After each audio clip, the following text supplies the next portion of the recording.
I have the answer. Okay. I've lasted a long time. Period.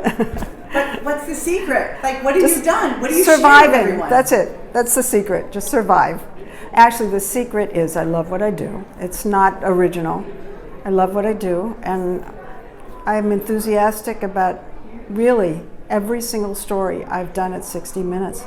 And the reason I think is that unlike most news organizations at 60, we pick our own stories. And if the boss comes and says, will you do this, and we don't want to, we don't.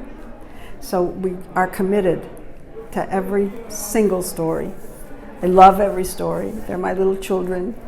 And yeah, I'm enthusiastic about everything. What do you say? Is that a boring answer? No, that's a great answer, and Okay. that's for everyone. What do you say about the future of television news? How do you feel? Well, I don't want to be a downer, but I despair. Well, obviously everything will end up on the internet, so the way we do our work will inevitably change. I don't know when.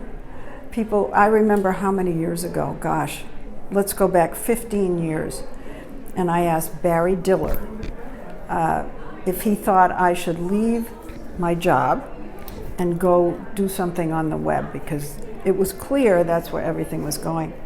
And he said, well, television news is going to sink into the West, but very slowly. So hang in. And he was right. I mean, that was 15 years ago, and I was already thinking, can we survive? But eventually it will morph. And I do think it'll be a transition. I don't think we're going to fall off the cliff, because we know it now. We're aware. And we're beginning already to become a hybrid. And then the weight of the internet will just drag us all into it. But we will have to change, because what we do is very expensive. And I don't think if you're on the web that they can afford what we do. Last question. What do you think about the continental divide in the press now? When I was in the press in New York, I was working for Dateline NBC and Primetime Live back when we weren't allowed to talk about politics.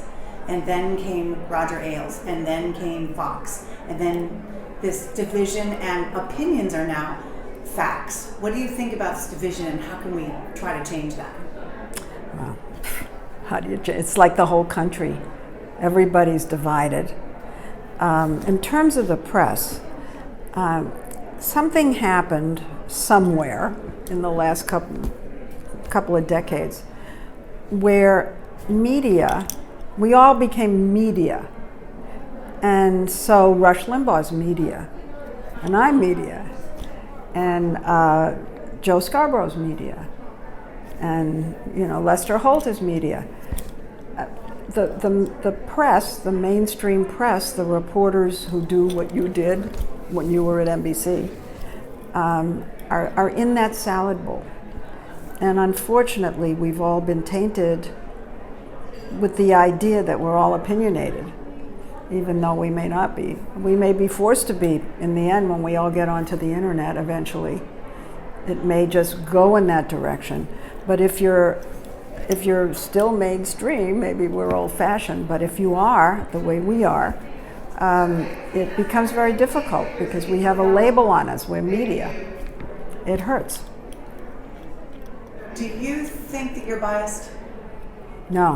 I think that I have opinions, but I think I've been trained, because I've done it every day since, I can't tell you how old I am, but I've been around a long time. I've been trained to be fair, to listen to both sides. When I started, we had the fairness doctrine, and we were mandated to present both sides in a story.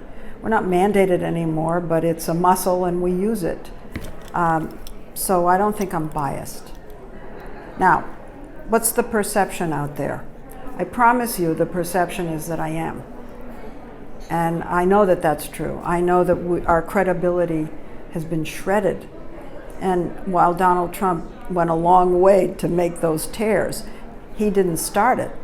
It was that way for many years before he became president. So we have a problem.